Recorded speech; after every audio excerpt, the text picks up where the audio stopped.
जो मुस्कुरा रहा है उसे दर्द ने पाला होगा, जो चल रहा है उसके पांव में छाला होगा।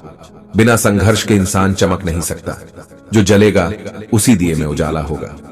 संघर्ष क्यों बचे संघर्ष से? संघर्ष ही तो जीवन की आत्मा है। जितना कठिन संघर्ष होगा उतनी ही शानदार जित होगी। एक बार एक किसान भगवान से बहुत ही नाराज हो गया। किसान बहुत मेहनती था। बहुत मेहनत से वह खेतों में अनाज उगाता, उसकी देखभाल करता, पर अक्सर उसकी फसल खराब हो जाती। कभी सूखा पड़ी डाल जाता, कभी भाट आ जाती, कभी तेज धूप, कभी आंधी, कोई न कोई कारण बन ही जाता कि उसकी फसल खराब हो जाती। एक दिन वह किसान गुस्से में आसमान की ओर देखकर भगवान से कहा, हे ईश्वर, आपको लोग सर्वज्ञाता मानते हैं कि आप सब जानते हैं, कहते हैं कि आपकी इच्छा के बिना एक भी पत्ता नहीं हिलता, पर मुझे तो लगता है कि आप छोटी सी छोटी बात भी नहीं जानते।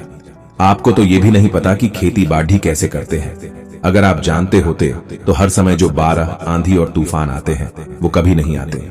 आप नहीं जानते कि कितना नुकसान उठाना पड़ता है हम किसानों को। यदि आप मेरे हाथ में यह शक्ति दे दे कि जैसा मैं चाहूं वैसा मैं मौसम कर दूं, फिर आप देखना मैं अन्न के भंडार लगा दूंगा।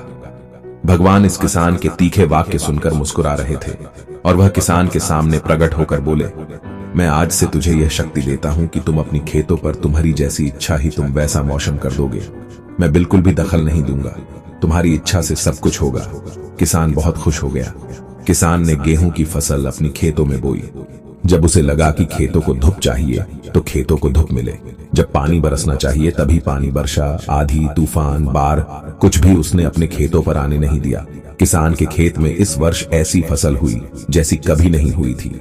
हरी भरी लहलहाती फसल। मन ही मन वह बहुत खुश हो गया और सोचने लगा, अब सबूत के साथ दिखाऊंगा भगवान को कि इसे कहते हैं शक्ति का सही उपयोग। मेरी सफलता देखकर उन्हें अपनी नियम जरूर बदलने पड़ेंगे।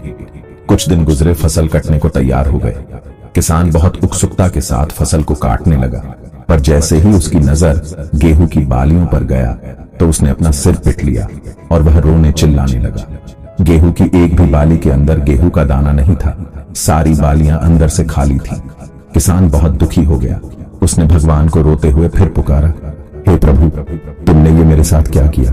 क्या तुमने मुझे कोई सजा दी? भगवान बोले, पुत्र, ये तो होना ही था। तुमने पौधों को संघर्ष करने का मौका ही कहा दिया ना, तो तुमने उन्हें आंधियों से जूझने दिया ना, तेज बारिश से सहने दिया, और ना ही धूप में तपने दिया। एक भी चुनौती का सामना तुमने उन्हें नहीं करने दिया, इसीलिए सारे पौधे अंदर से खोखले रह गए। जब आंधी, तूफान, तेज बारिश और धूप पड़ती है तभी ये पौधा अपने अस्तित्व को बचाने के लिए संघर्ष करते हैं, और इसी संघर्ष से एक बल पैदा होता है जिसमें शक्ति होती है, ऊर्जा होती है। और यही ऊर्जा पूर्ति तेरे गेहूं के दानों की तरह जो नहीं फूटी, तूने उन्हें कठिन परिस्थितियों से गुजरने ही नहीं दिया जहां उनके अस्तित्व का जन्म होता। सारे बालियां इसीलिए खाली है, इसमें एक भी गेहूं का दाना इसलिए नहीं है क्योंकि तुमने अपने पौधों को संघर्ष कराया ही नहीं। याद रखिए, स्वर्ण में सवर्णीय आभा तभी आती है जब वह आग में तपने, गलने और हथौड़े से पीटने जैसे संघर्षों से गुजरता है। कोयले का टुकड़ा हीरा तभी बनता है जब वह उच्च दाब और उच्च ताप की मुश्किल परिस्थितियों से गुजरता है।